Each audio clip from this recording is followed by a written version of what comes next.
Welcome to another episode of Let's Start Justice with Jamaicans for Justice. My name is Michael Jackson, Executive Director of JFJ.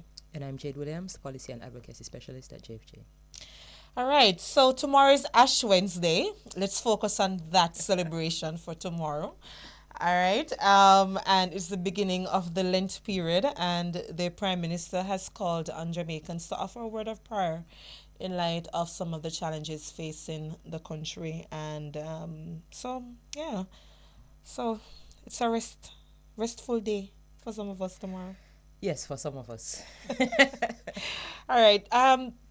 We're also in the election cycle, and JFJ, we're doing our little part to ensure that there is knowledge sharing, information sharing, public education on the importance of exercising one's right to vote as provided for you in the Constitution and as given in 1944 universal adult suffrage, where at the time ages 21 and older could vote irrespective of property ownership and so on, as was before 1944. So yeah, it's an important thing, and again, we really encourage people to exercise that right.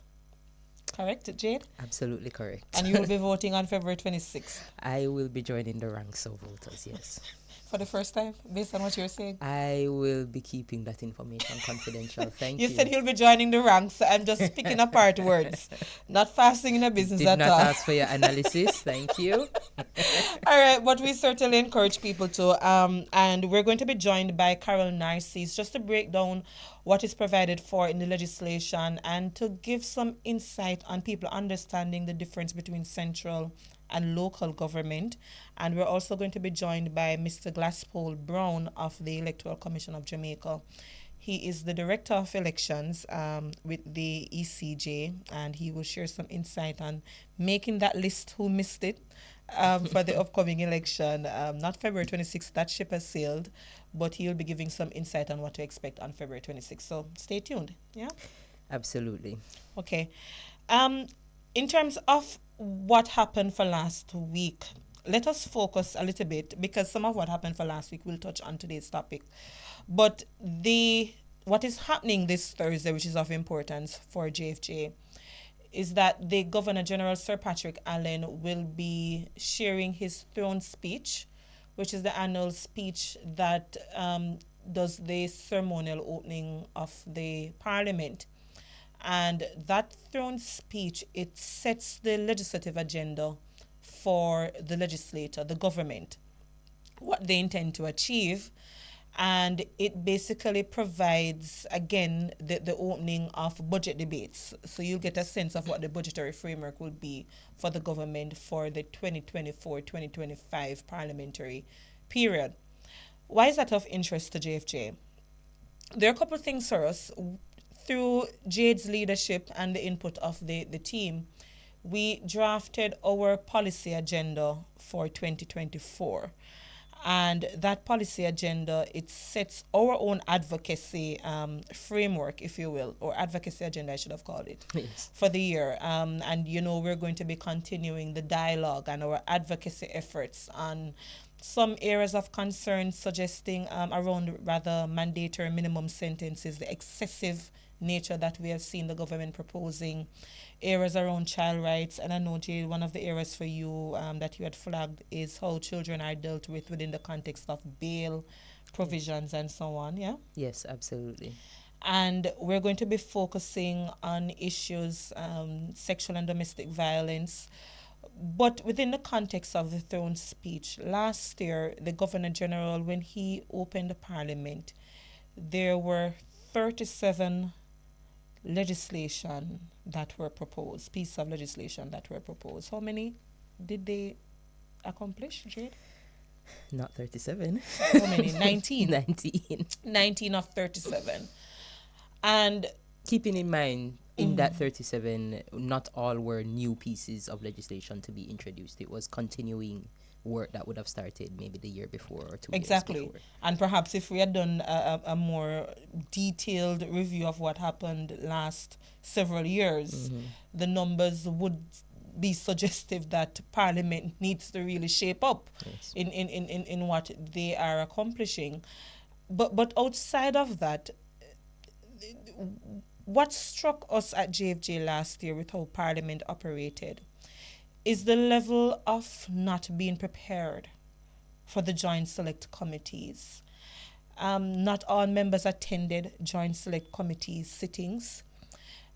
There seemed to be confusion in not understanding critical pieces of legislation, even in far advanced sittings of the joint select committee. Yes. Generally, when you look at the sitting of the House, I say this with the greatest of respect to members of Parliament who are trying to hold on to seats dearly, that if you're unable to go to the House of Parliament to do the people's work, whether it is through illness, we pray with you. For those who pray, we extend best wishes. But you ought to step down. Just as in any 9-to-5 job, you can't fulfill your functions. You either take an official sick leave, or when it gets to the point where you can't function, you have to know when to step aside. But it cannot be that the people's business is not being carried out because people are not turning up for Parliament each Tuesday. It's unbecoming. It's unbecoming.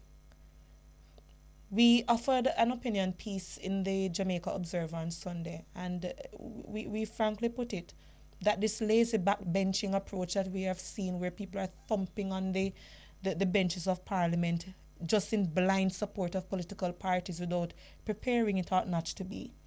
So when we talk about preparing for the throne speech and so on, it's for the Governor General to say to us as Jamaicans, these were the unmet commitments. And for the Prime Minister, when he speaks, and the Leader of the Opposition, when he speaks, to send a signal that the business of the House of Parliament will be dealt with the level of seriousness that it deserves, because these are far-reaching implications, or laws, rather, being passed.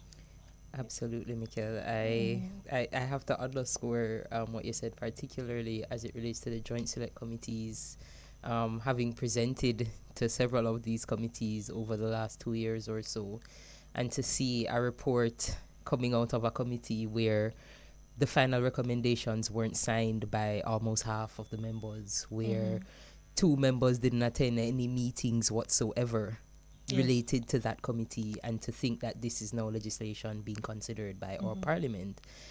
And you have 63 members, in your House. And if you look at those who tend to sit on the Joint Select Committee, it's almost like a small pool. Yes. The same names keep coming up. So you ask yourself the question, if that same set of names keep coming up, say 20, what happened to the rest? Exactly. Is it a case where they don't understand the issues? I want the people to pay attention, I don't want to call the names, but they're there. Yes. It's like it's a small pool of what you would say Joint Select Committee representatives, and it's unfair to them. It is, and I don't think it allows them to give each committee the attention that is necessary. They can't, because these laws are so far-reaching. It's not just to come and push through some clauses, And as I said, Jade, within the confines of the office, when you look at some of the legislation being proposed, they have far-reaching implications, like the mandatory minimum for murder, that can basically, undermine the entire criminal justice system. Absolutely. And people don't even understand the clauses in the existing principal acts. That is troubling for us. So we hope that the parliamentarians, you got your salary increases, but you have to work for them, with the greatest of respect to you all. Some of you who are doing good work, we urge you to continue and bring your colleagues along. Yeah. Yes, indeed. So we'll quickly do our Did You Know for today, and then we'll move on to our trivia. Or Did You Know for today comes from our Local Governance Act of 2016, and it highlights Section 18. Now, we try to break down the legalese in the Act so that it is not so complicated to understand. But this section deals with removing a mayor or, the representative for your city council. And this process is is situations where there is gross misconduct or a dereliction of duty. So simple disagreement with you and the mayor is not enough to initiate this process. However, you can initiate the process by gathering a petition of 25% of registered voters in that city. And once that petition is signed, accusing the mayor of neglecting their duties, then it can be brought to the council. The council can also vote without the petition, and if 2/3 of the members agree that the mayor has committed serious misconduct or neglected their duties, then action is to be taken. Now, the next action to be taken is that the minister is to investigate these complaints to see if they have merit, and once that investigation is concluded, then both members of parliament need to vote in proposal of need to vote in favor of the proposal for the mayor to be removed. So you can look at that process under Section 18 of the Local Governance Act. And our Did You Know for today asks, our trivia question for today asks, what year was the Electoral Commission of Jamaica established? So we look forward to those responses on our social media, or actually just our social media Yeah, and today. that answer was actually given last week for those who were paying attention. Yes, it was. So we're going to take the break quickly, and when we come back, we'll be joined by Carol Narcisse to discuss exercising your right to vote and understanding your central and local government elections. Welcome back to Let's Start Justice. Before we get into the topic, it would be remiss of me, as I heard the Ministry of Justice's ad earlier, not to mention that last week the Ministry of Justice had their Restorative Justice Conference, and they had an entire week talking about restorative justice, an initiative that is supported by JFJ, and we urge the public, as you work through your conflicts within your communities, within your families, to use the restorative justice program, because we need to see the high levels of crime and violence reduced in this country. So just wanted to plug JFJ's support with that, and to say big up to the team at Ministry of Justice. You have been doing extraordinary work. But into the business of today, exercising your rights to vote, understanding central versus local government in terms of their responsibilities and what to expect of your members of parliament and your councillors by default. Now, just to indicate that local government was entrenched in the Constitution in 2015. That was the last change we had in our Constitution. And with that entrenchment, as it always was, you have the local government expecting to be held every 4 years. The last local government election was in 2016, and we have had delays in 2020. There was COVID. Subsequent announcement by the Minister of Local Government had indicated that the government had no money to have the local government elections held. And it was recently announced that it will be held on February 26th, 2024. What a glorious day that will be for those of us who vote. Have to plug that again, right? Nominations was had last week, February 8th. And for those who do not know, your 63 constituencies, which are held 1 seat per member of parliament, that is further divided up into 228 divisions, and it's 1 councillor per division. All right. And there's also an opportunity to have your mayors, and those of us who live in Portmore, that area, you elect your mayor directly. Hear me just keep on inserting myself up in here. Yes. But yes, we elect our mayor directly in the Portmore area.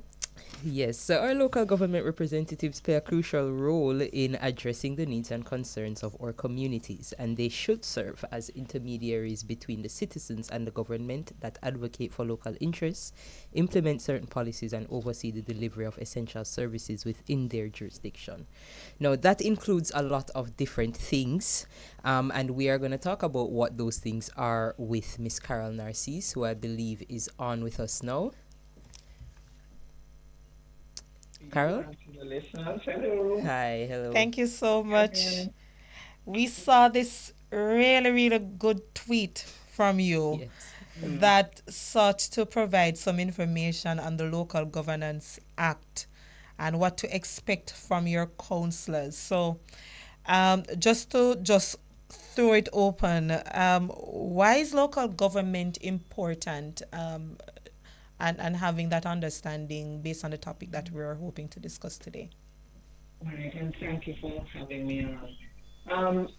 First of all, there is some debate about whether a country of this size and population, um, what what's the most effective ways we can organize governance so that you maximize citizen participation, you maximize accountability to the citizenry, you bring decision making as close to where the people are and their needs are as you can, so that the decision making becomes A, more informed by real circumstances, and B, also more relevant and applicable to the actual needs of people. Now, the parliament is a few places removed from that kind of very close encounter and engagement. Although if our members of parliament are holding their constituency meetings, if for the constituency development fund they're holding their constituency consultations about how the fund should be utilized, if they're coming to their constituencies with what legislation is pending and engage with citizens, et cetera, et cetera. If they're doing that kind of thing, then yes, they have some close contact. But it is really now at the divisional level, right, which is where local government is made up of representatives of the divisions in a constituency. So constituency is the bigger space, and then the divisions within that constituency brings the governance, or potentially brings the governance, even closer to where people's real needs, real ideas, real opinions, and real capacity to make an input, where that resides. So local government is important because it bridges, or one of the reasons why it's important is that it bridges that gap, that governance gap, between what's happening at the national level and what is then broken down into smaller units of consultation, smaller units of participation, smaller units of making reports on what they're doing, and so on and so forth. So it really is that body that can really give some real life and energy to participatory democracy. So that's the first thing. And then, of course, as I said, needs are local, right? A lot of our needs, the people's needs for garbage collection, for working street lights, for verges that need to be cut so that our children can traverse the streets safely and motorists can traverse the streets and sit around a corner because them grab no only for bush in them way. And you don't have to be trying to duck from potholes when you're driving within your community. Exactly. And where the minor roads are maintained, because remember, there's a whole network of roads that are the responsibility of the local authorities.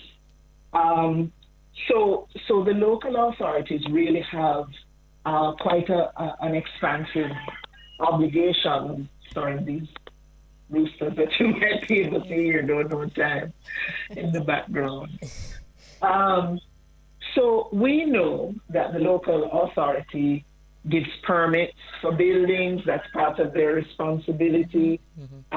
They deal with the solid waste issues. They deal with just sort of general cleanliness, upkeep, and so on of the surroundings. But what we don't know is that they're also responsible for what the Act says, the 2016 Local Governance Act says. They're responsible for spearheading, fostering, and promoting economic and social development, cultural advancement, alleviation of poverty. This is at the local now, divisional levels, right? Environmental protection of all the districts and the communities within their area of jurisdiction. And helping with things like the disaster risk mitigation. Absolutely. And so on, yes. They're supposed to be involved in preparation and adoption of local sustainable development plans for the areas under their respective jurisdiction as councillors. they're supposed to adopt a consultative approach. It says in the law, right? Adopting a consultative approach in pursuing and undertaking activities related to the things I indicated. And that's section 21 of the Local Governance Act for those who wish to go and read further. Yes. And really want to encourage listeners. These laws are, we actually have a good body of legislation across various topics, right? To do with the environment, to do with local governance, etc. Our problem is that the lawmakers don't really seem to think it's important to make it popularly known what the legislation says, make it popularly known what their responsibilities are under the law, so that one of the things the local authorities should be doing is meeting with communities at the divisional level and educating about the laws, what the laws require of them, so that people can hold them to account for the things that they're supposed to be discharging. I know Jane had a burning question. She keep being here beside me sighing. Well, I will say though, as usual, Carol has managed to preempt several of my questions already, and I appreciate that very much. What I wanted to ask as a younger person. By the way, she does this every week. I can honestly say I did not even hear the term councillor until I was almost out of high school. Yeah. We never discussed local government structure at all. And the things that you're describing now as the responsibilities of this person, I had always associated with the responsibilities of my MP based on what everyone else has said. In addition to the funeral attendance and so on. Most certainly. And to go and beg a little money.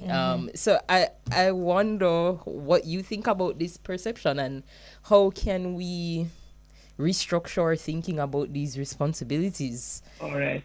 So part of the tragedy of our modern political experience and history and political culture, one of the tragedies is that we collectively and with forethought by the parties, we have boiled everything down to a partisan base, right?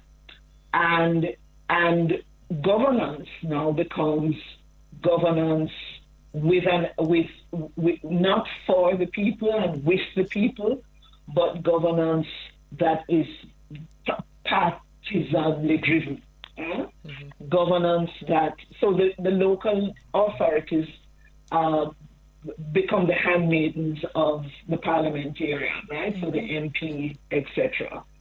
The local authorities replicate the behavior of our parliaments, which is that they become little fiefdoms, right? They become little spaces where people have power, where people hog up information, where the resources are treated as if they belong to the individuals personally and not to the people of the constituency. So they are shrouded in a kind of separation between what takes place in the council, and what citizens are able to know, etc. So, for example, one of the things that I think we really should be aiming for and calling for is for PBCJ, which now broadcasts parliamentary proceedings, for PBCJ to start to broadcast local government proceedings live. Huh? Yes, I just wrote it down to ask, about the issue of public viewing. Yes. Of the local government level. Yes. Well, the Local Governance Act says that the activities of the council are public. The business of the council is public business. Right? So really, members of the public, citizens association, community councils, and so on, citizens association can and should be requesting of the council to attend their meetings, to attend their committee meetings, to observe their proceedings. But there's an element, and I want to just pause to remember, recognize, and really give respect to Mr. Keith Miller.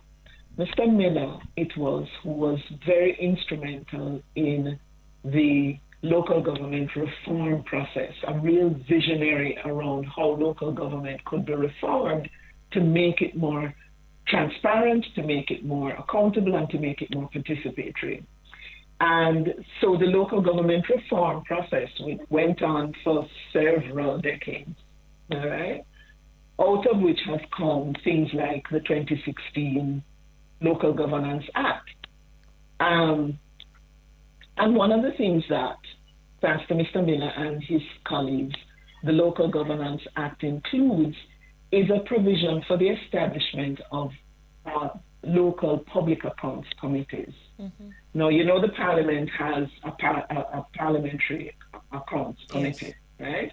That's a committee that can call any public officer to come and answer questions. And that is a committee that takes a look at how the ministries, departments, and agencies are discharging their financial duties and responsibilities, and so on. Well, you have a similar structure at the local government level written into the law. And I want to just share very quickly, if I can find the reference. I'm going to ask you just to hold that thought. We're going to take the break and pick up. Welcome back to Let's Start Justice. We're discussing exercising your right to vote and just understanding a little bit more on the local government procedures and what it entails. We're joined by Ms. Carol Narcisse, and she was just walking us through the Public Accounts Committee that is expected to be performing at local government level, which is similar to what happens with the House of Parliament. Right, thanks. So I want to just underscore that the Local Governance Act of 2016 emphasizes, amongst other things, that the councils are set up for the purpose of, and it lists several things, one of which is to facilitate the participation and empowerment of civil society and communities in local governance processes. So that's a big thrust that the councils are supposed to be reflecting, are supposed to be giving life to, and are supposed to be taking the lead in implementing, but they are happy to know that we don't know. And I think civil society, we tend to focus more with our members of parliament rather than going a little bit into the communities and through the councillors. That's right. Yeah. And the law says further at section 41, each council shall conduct community meetings. Notice now, it says shall. When a law says shall, it's not asking you if you feel like. Okay? It is telling you you are required to. When it's not an absolute requirement, it uses language like may. Yes. This does not say may. It says each council shall conduct community meetings at least once in each year to report to the local authorities, inhabitants, that is me and you, and all the other people listening who live in divisions and constituencies, to report to us on the local authorities' performance and plans. So that's the other thing we need to be calling for. Which council is meeting this requirement of the law, and if none has, as we go into the elections and forward with the new councils, we must insist through our several organizations that these annual meetings to report to the divisions, to the communities on what they're doing, that those meetings happen. So I want to jump quickly now to one of the mechanisms for that participation, which is the local public accounts committees. Now, the law says that these committees must be made up of not only councillors, they must also be made up of persons who are non-council members. And it says they shall be appointed from among persons nominated by parish development committees, community groups, civil society organizations within the geographical area of the council, and all community-based organizations that are registered under the Jamaica Social Welfare Commission Act, which is SDC Act. Okay, so it expects that this local public accounts committee shall be made up of at least 25 or so percent of people drawn from the citizenry. And what is its purpose? It is supposed to examine the financial activities, the transactions, the procurement practices of the local authority. It's to call on the local authority officers to come and give account, to explain matters. It is empowered to review the performance of the council, to determine whether accountability and transparency and ethical standards are being observed, and so on and so forth. So it's like the one in the parliament. It is a committee with teeth. It is a committee with a big oversight responsibility. I don't think any council has a functioning local public accounts committee. You know, you've brought several things into light here, and I wish we had more time to probe. But I think the last question from me, one of the issues I have with the narrative now, even among our political parties and public commentators, which I would urge them to stop it, that this local government, as we have seen in practice though, is somehow a referendum. And it sends a signal about whether or not a general election should then be called. And I think it does a disservice to local government and what potential electors expect, you know. So I would ask for your last word on what we can do to improve and what recommendation you could make to political aspirants and their political parties. I really want to emphasize the power that we have as citizens, because we have evolved, as I said, a political culture that is what it is. Its default position is to not be transparent and accountable and participatory.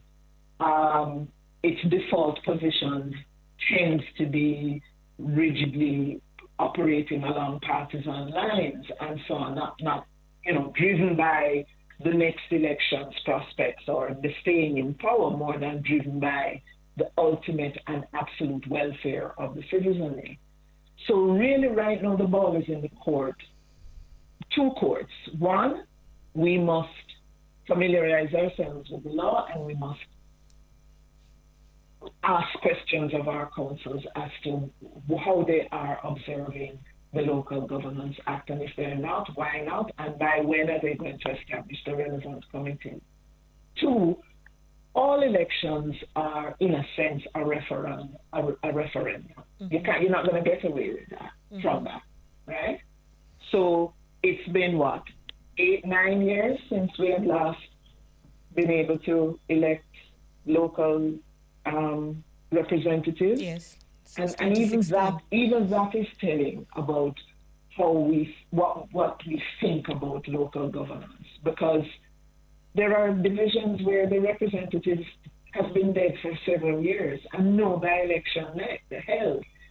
So the political view is really that it's to serve a power purpose more than it is to serve the interests of the people and the welfare of the people. So make we find out what the law says.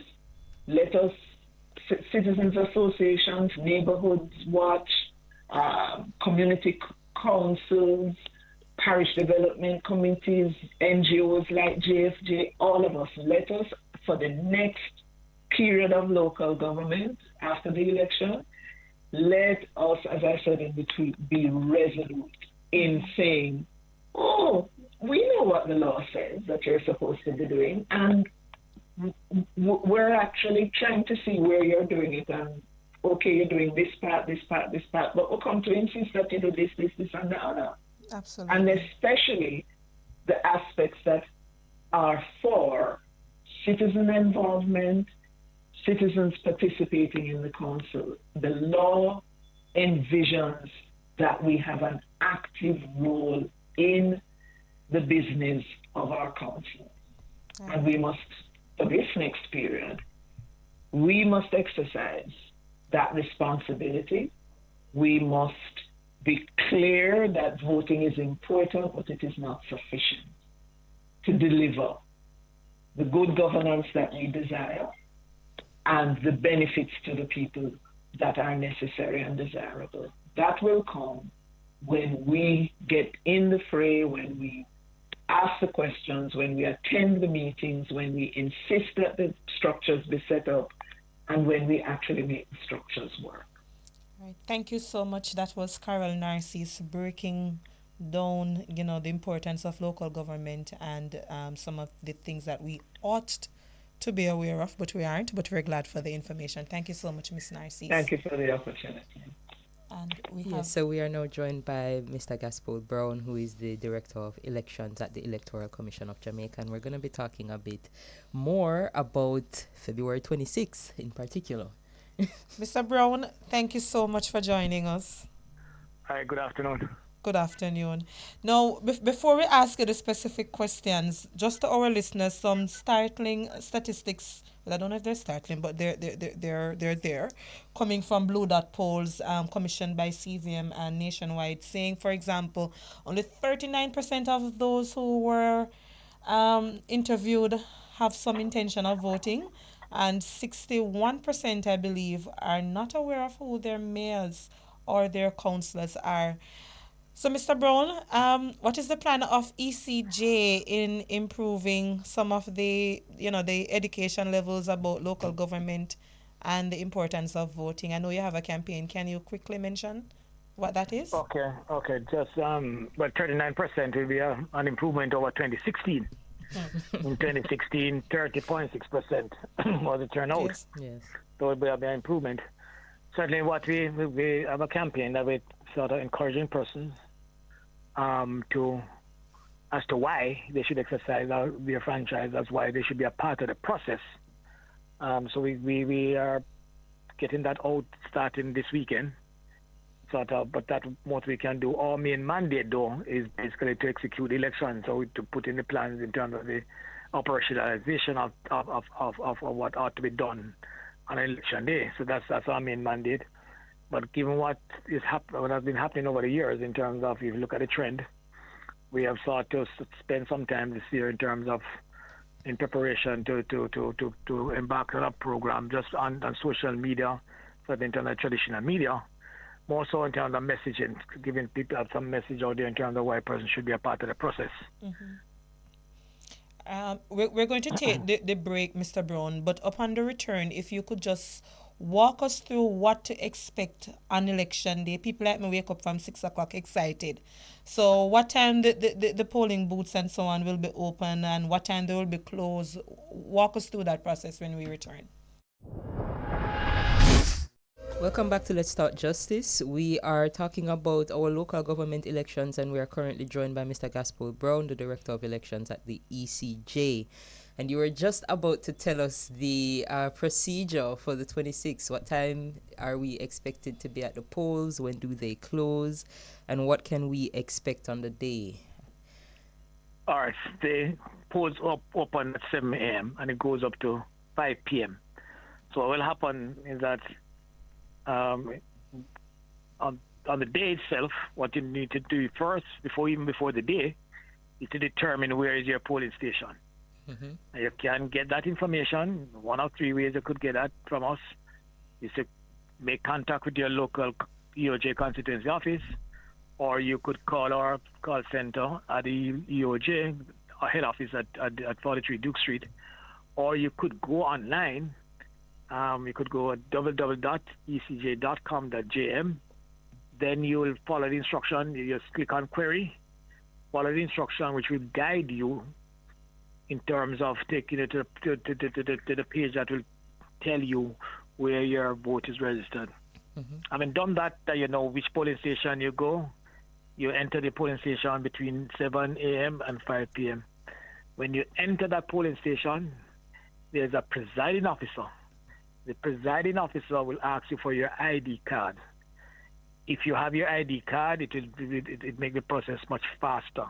But I must point out, though, if you don't have your new ID card, or you still have your old ID card that you have not renewed, you will still be allowed to cast your ballot as long as you're a registered voter, as long as your name appears on the voters list.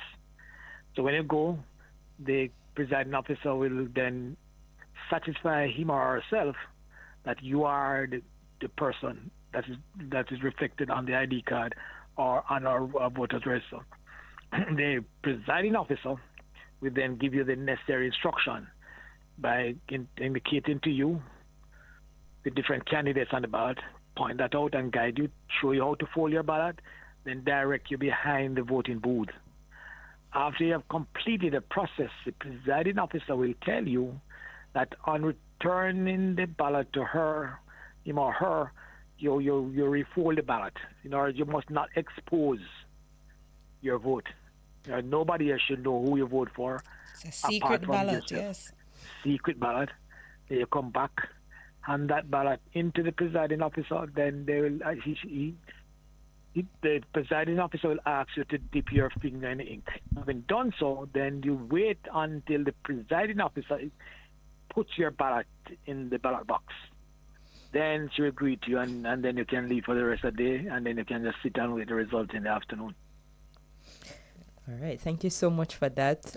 And by the way, we must, Mr. Brown said, await the results. Jamaica has improved and we're far ahead. Mr. Brown, Yep. you're people like me who sit and watch the politics all day because I can't go to work. I'm too excited, right?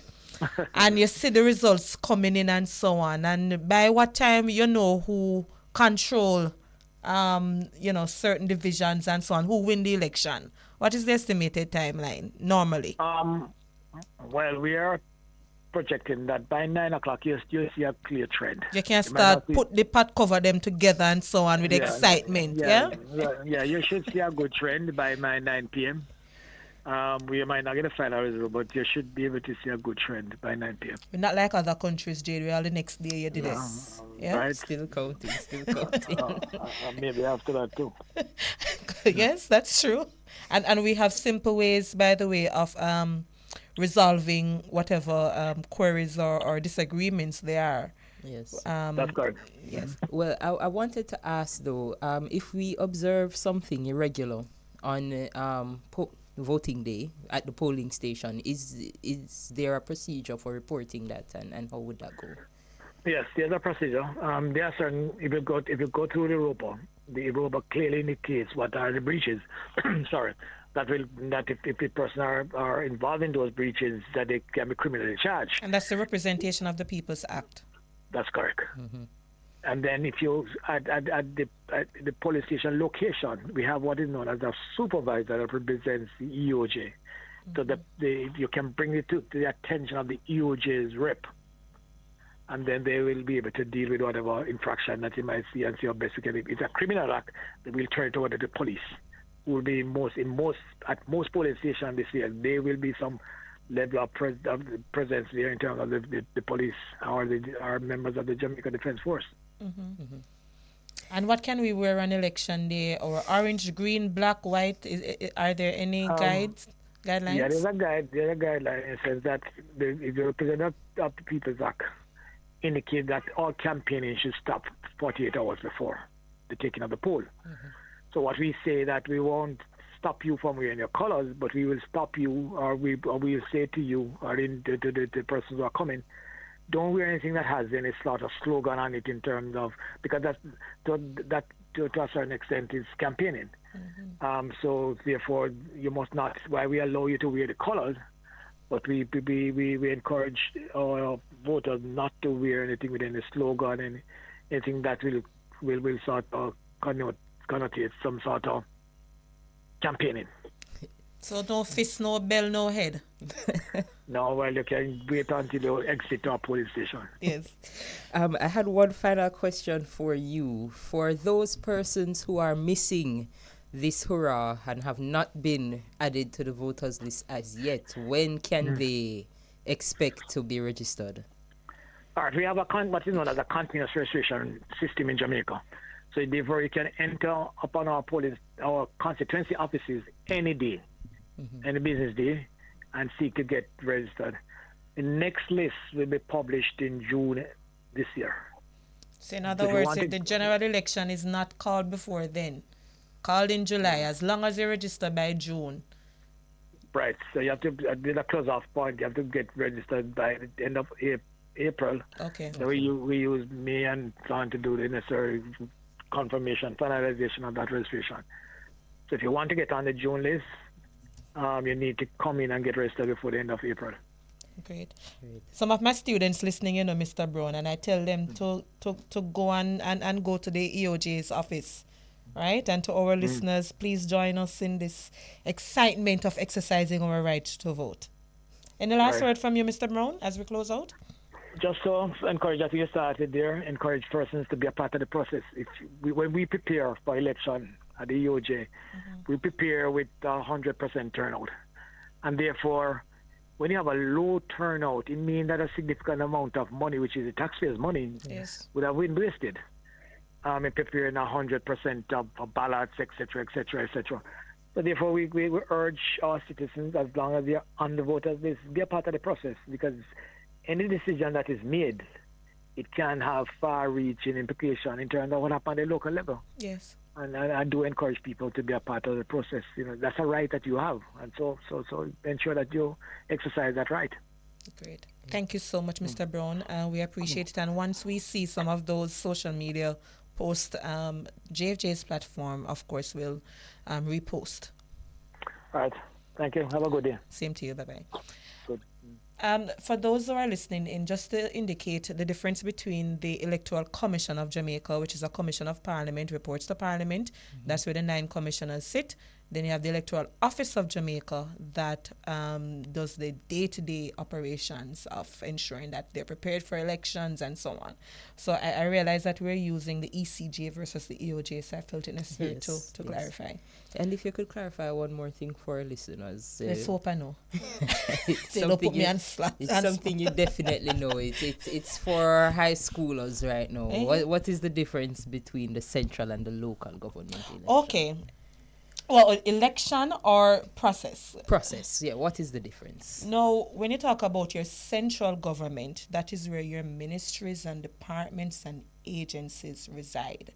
So, for example, your Ministry of Education, where your Minister of Education, Favour Williams, is, that ensures that, schools are operating, they set the policy direction of your ministries and so on, versus the local government now, which is things that operate within your divisions, where you live, your local, as Ms. Narcisse had indicated for us. So they deal with things like the poor relief, ensure that, for example, some of the homeless that you see downtown, they are addressed, their needs are met, they are fed, and of course your parochial roads. So when you have the big pothole near your house, do not call your member of parliament, call your councillors. Yes. Yeah. So those are some of the major distinct differences. Central government deals with things, again, the issues in parliament, and your ministries through your cabinet, your executive branch of government, where your local government now deals with the issues of your day-to-day living within your household, your garbage collection, the market, when you go downtown market or Rockabessa market, where I used to live in Saint Mary, for example, and so on, to ensure, again, sanitation, parochial roads are all addressed, all right?